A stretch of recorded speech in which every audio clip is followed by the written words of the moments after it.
Her eyes are darting back and forth the entire video. She doesn't seem to be able to keep her eyes on the camera lens. Hi guys, Alex here, and today we are here to discuss the latest happenings in the world of Foodie Beauty and do sort of a recap discussion of her past 3 videos. In particular, I noticed that she is starting to get a little bit combative in her most recent video, so you may want to stick around to the end to hear about what she had to say in regards to that. But the first video I wanted to start off in discussing was her My 400 Pound Life groceries. Free-range brown eggs. They did get some Green Giant iceberg lettuce. Now, we're not going to talk too much in depth about this video. I just want to touch on a couple of things that I noticed. So in the video, she did do a grocery haul for us, and then she ended the video by having a pretty large salad with a lot of tuna and ranch. And then she tried some microwave protein cake concoction that turned out to be pretty less than stellar. I mean, you could really tell that she wasn't enjoying what she was eating.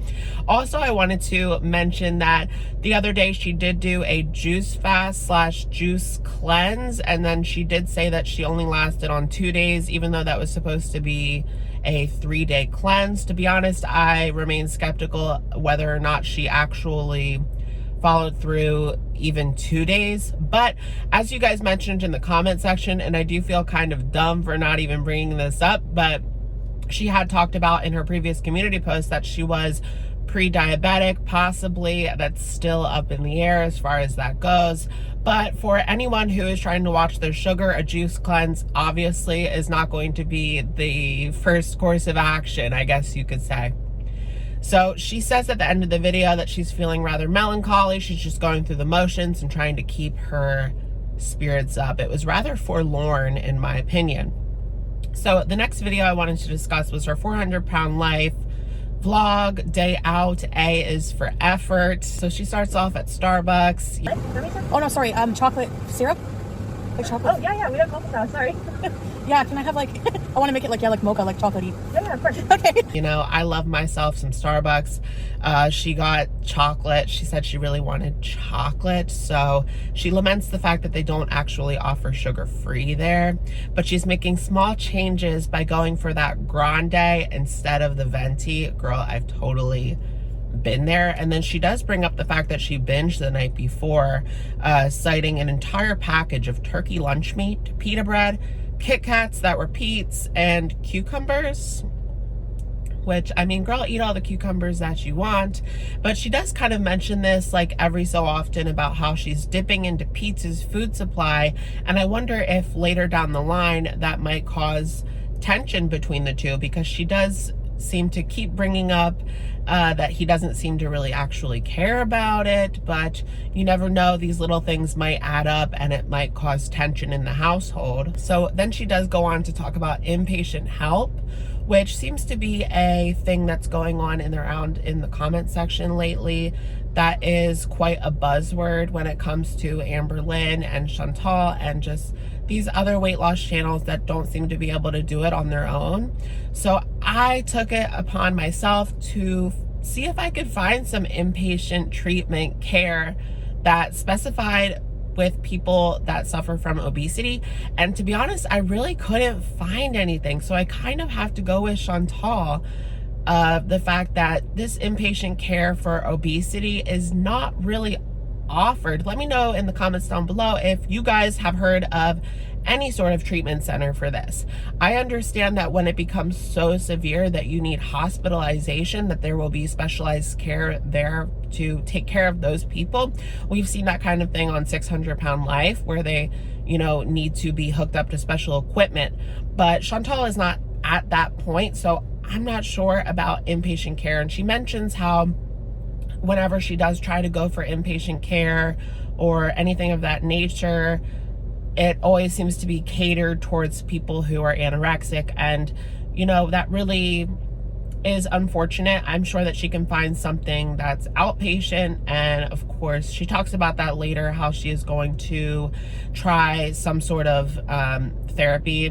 Group therapy, I think, would be beneficial for her. There is a lot of support groups in Canada, in the US. There's a lot of support groups for obese people. You know, there's Food Addicts Anonymous, Overeaters Anonymous is another good one.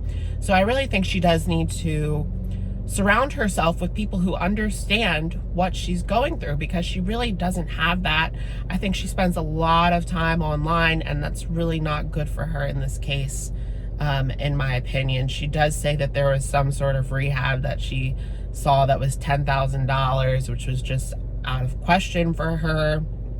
And she does claim that it's really hot outside, but she does say that they are going to go to a berry farm, and she does spend some time with her family, and I thought this was really good. She's getting out, even if she has to mask up. Good job wearing that mask, girl. So they go to this quaint farmer's market that was kind of reminiscent of things I see around where I live. It looked pretty cute. It was nice. They were getting berries. They got a pie.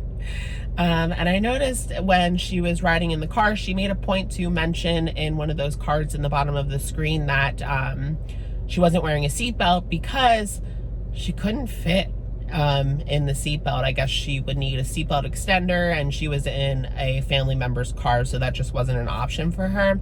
So they did take home some chicken that was kind of reminded me of like an outdoor barbecue. So this is the chicken breast. There's like a piece of bread under here stuck to it. I probably won't eat that. Coleslaw.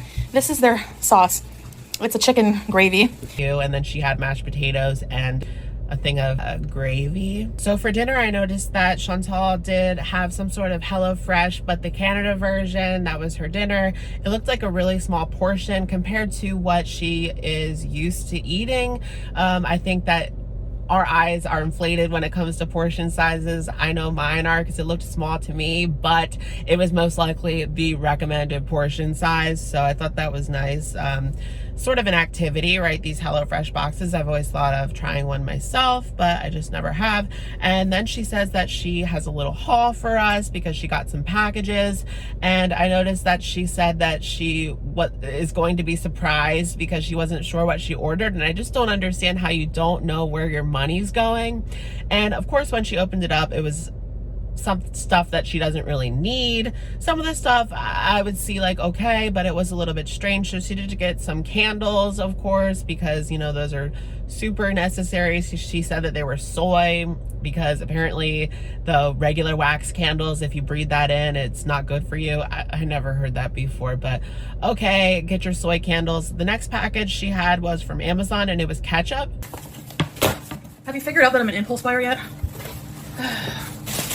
Oh, okay. So I got another thing of no sugar added ketchup by French's. It's made with stevia, I think.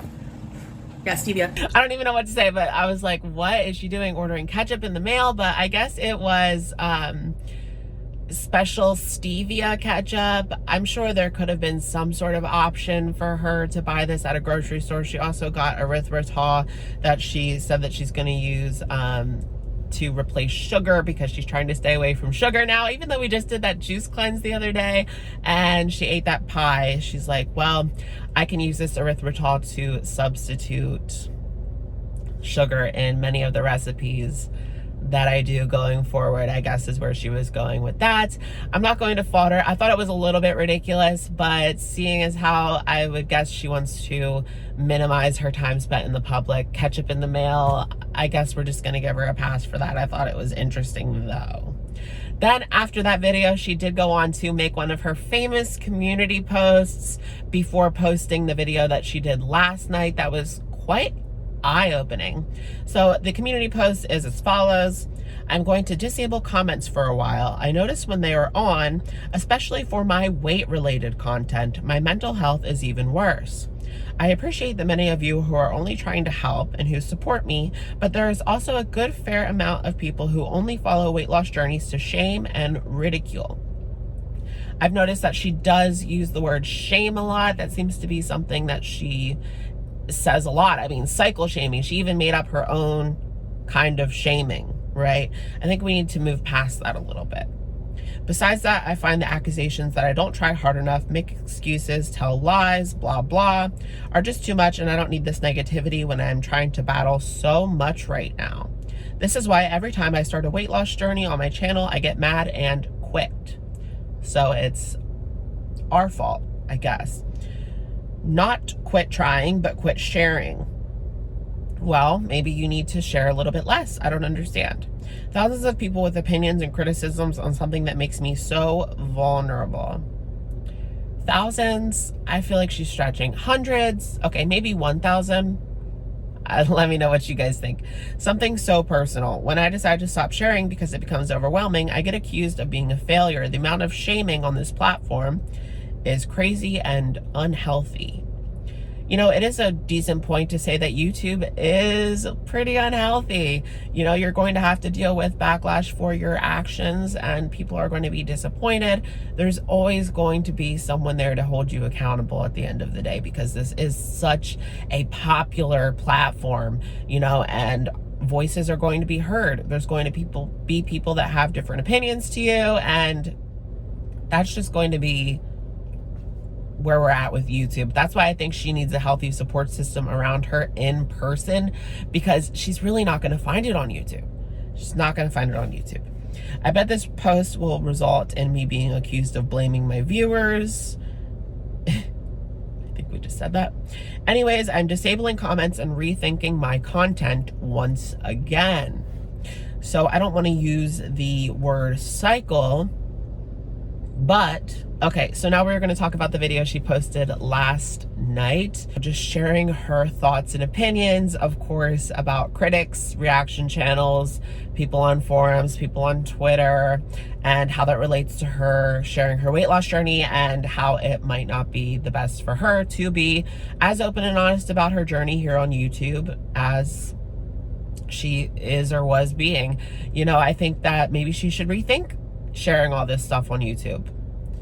So she does sit down. She says she's not going back to mukbangs. She makes it a point to say that she's not going back to unhealthy mukbangs, because we know her main content, the bulk of her content a lot of the times is food.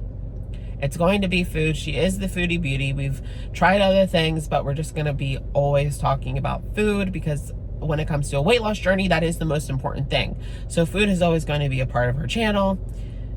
She talks about how there are pre-weight loss channels and post-weight loss channels. Now there's two kinds of weight loss journeys, okay? There's pre-weight loss journeys, which are pre-weight loss. Then there's post-weight loss journeys, which is what Obese to Beast is. She seeks inspiration from Obese to Beast, which I think is really good, right? He has been very open about his journey, struggles, things like that.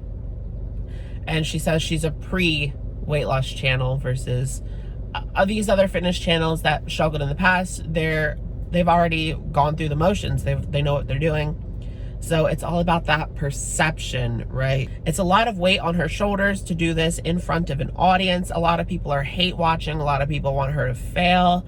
She feels shame after binging. She's hiding food. She's hiding trash, which I related to. I mean, anyone with an addiction problem, I think that is one of the main factors. You know that you have a problem if you're hiding contraband, if you're hiding the alcohol bottles, if you're hiding food trash.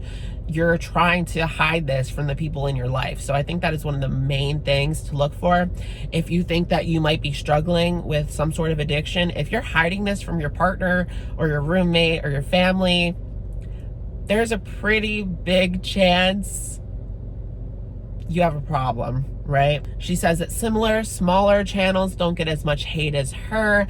I think it has to do with the fact that a lot of these smaller channels, they're transparent, they do their weigh-ins, you know, they might not always be perfect, but at least they're honest. And people have their expectations too high of Chantal.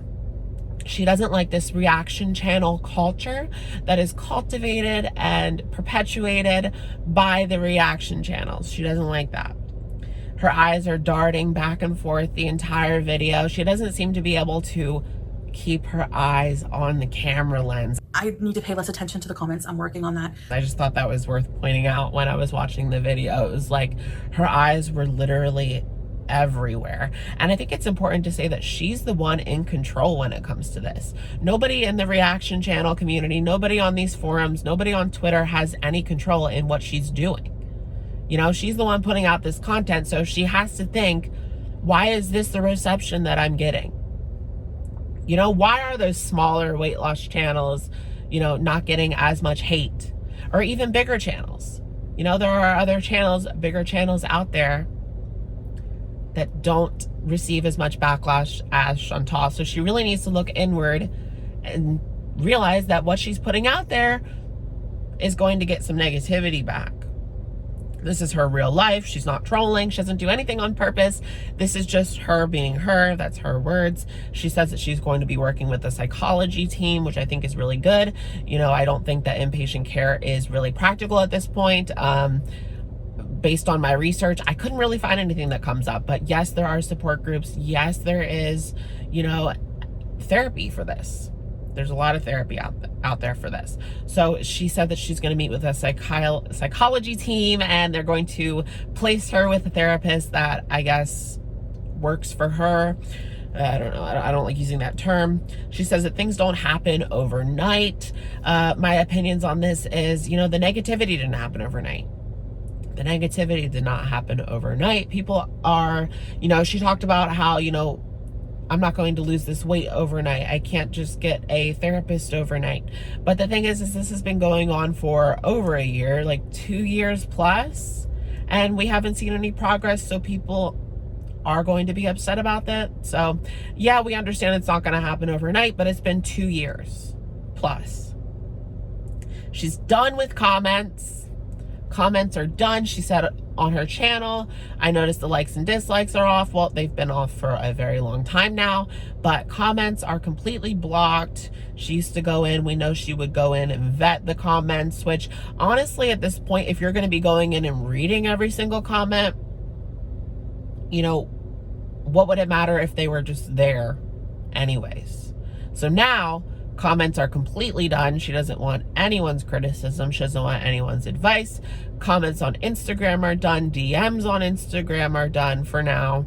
So really there isn't any way to even get in contact with her if you wanted to. She knows that this video is going to be picked apart, and here we are picking it apart. But she says that karma is going to get us. The people who have criticisms of her, karma will take care of us in the end. So let me know what you guys think about this. These are the past like 3 videos or so. Let me know what you guys think in the comments down below, and I will of course catch you guys in the next one. Bye guys.